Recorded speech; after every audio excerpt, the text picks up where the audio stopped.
자, 러시아 얘기로 시작해 볼까요? 국가가 가정사에 얼마나 개입할 수 있는 걸까요? 그러나 최근에 나온 거 보니까 가정폭력에 많이 무뎌진 것 같군요. 자, 박수현 기자와 함께 시작해 보겠습니다. 저희가 영상에 준비한 것은 러시아에 있는 교회인데 러시아 정교라고 부르잖아요.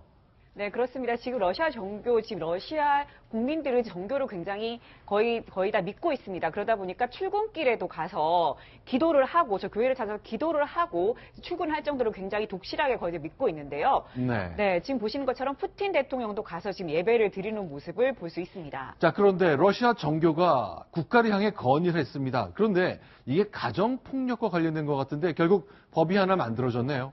네, 그렇습니다. 법이 개정이 됐는데요. 원래 러시아 법은 이 가정폭력에 대해서 부상 정도와 관계가 없이 최대 2년을 부과할 수 있게 돼 있습니다. 그런데 이 법이 굉장히 가벼워졌습니다. 보시면요. 골절과 뇌진탕이 돼야만 형사처벌을 받고요. 명의나 피가 나면 벌금 또는 15일 동안 구치소에 있으면 되는 것으로 대폭 완화가 된 겁니다. 근데 잠깐만요. 손소 변호사님, 이게 과연 어떤 건지 모르겠습니다. 일단 부부간의 이제 폭력도 벌어지고 뭐 어느 나라 다 있는 것입니다만 엄벌하는 것이 세계적인 흐름이잖아요. 근데 러시아에서는 뼈가 부러지지 않는다면 선처한다 이렇게 법이 바뀌었단 말입니까? 실제로 법에 저렇게 구체적으로 명시하는 경우를 잘 보기 힘든데요. 실제로 법원에서의 어떤 양형 기준을 구체적으로 정하는 경우에는 저런 언급도 가능하겠습니다만 아예 법률에 있는 그런 그 내용 자체를 저렇게 구체적으로 한다? 제가 볼 때는 유례를 찾기 어려운 그런 내용인 것 같고요. 또한 또 세계적인 추세가 앵커님 말씀하신 대로 가정 그런 폭력에 엄벌을 하고 또 가정 폭력을 막기 위해서 노력을 하는 추세인데 여기에 역행하는 것이다라고 한다면 이 글로벌 스탠다드에는 어긋나는 것이 아닌가 생각이 됩니다.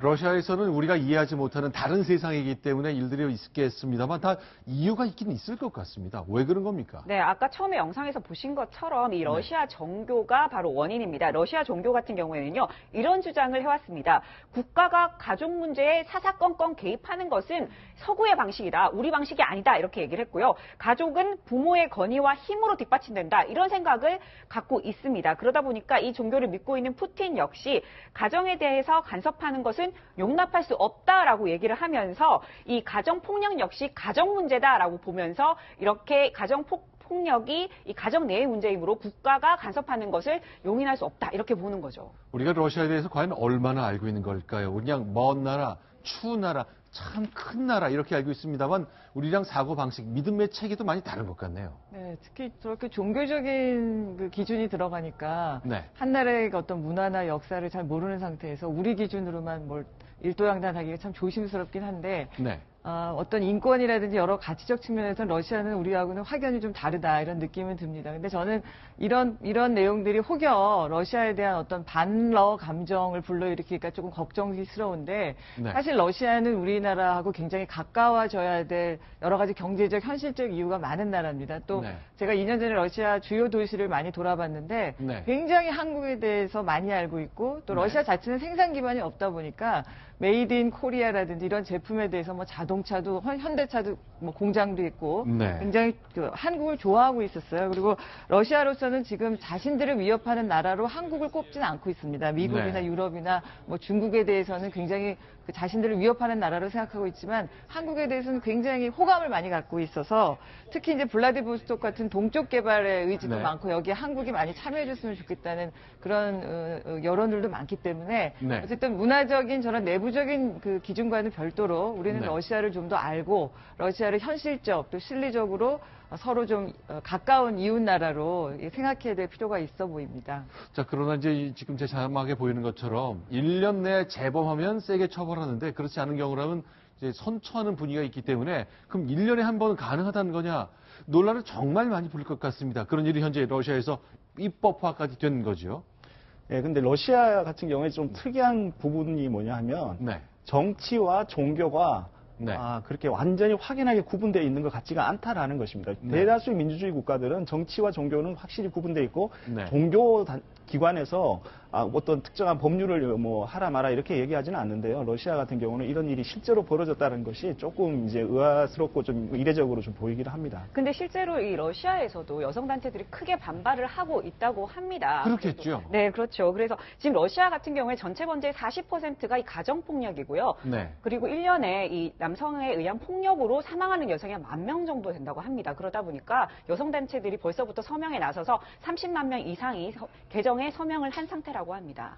자, 저희가 이제 서구의 눈으로 보면 안 된다는 뜻으로 러시아가 법을 개정했습니다만 글쎄요, 저희는 서구의 눈을 갖고 있는 걸까요? 어쨌건 저희가 기준으로 볼 때는 뭔가의 흐름과는 좀 다른 결정이 내려졌습니다. 어쨌건 러시아에서 벌어졌던 일, 교회가 국가를 향해 요청했던 것에 따라 법이 하나 만들어졌습니다. 자, 러시아뿐만 아니라 필리핀도 두테르테라는 낯선 대통령이 등장한 이후에 다양한 일들이 많이 있는데요. 이분은 종교와 국가를 분리하는 게 아니라 가정사와 국사를 분리하지 못한 일이 한 가지 생겨버렸네요. 두테르테 대통령이 말합니다. 아들아, 이렇게 호소한 내용이 있는데 과연 어떤 장면이 있었을까요? 소개합니다. Son, love mo papa mo pati mama, mama lang. Kasi hindi nakakilala ng tatay. Ako naghiwalay kami sa asawa, alam nilang butang. But when my wife went back to the States, isa pa rin tarantado. Yung umuwi ng bahay, sige lang doon kay Adarna.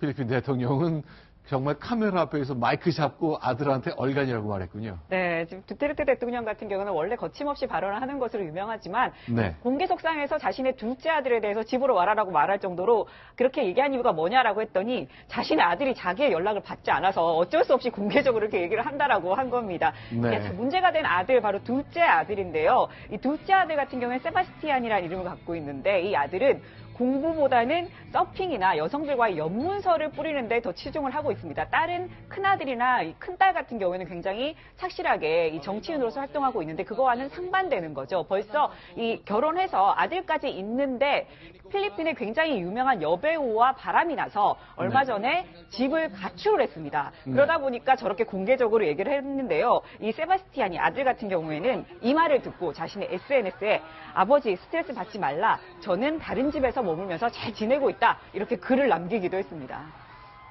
자, 필리핀적이라고 해야 될까요? 어쨌건 참 독특한 개성을 갖고 있는 대통령입니다. 국가에서 제공한 카메라와 이제 마이크를 활용해서 아들아 제발 좀 집에 좀 가라. 집 나간 아들을 찾는 방송을 한 걸 봤습니다.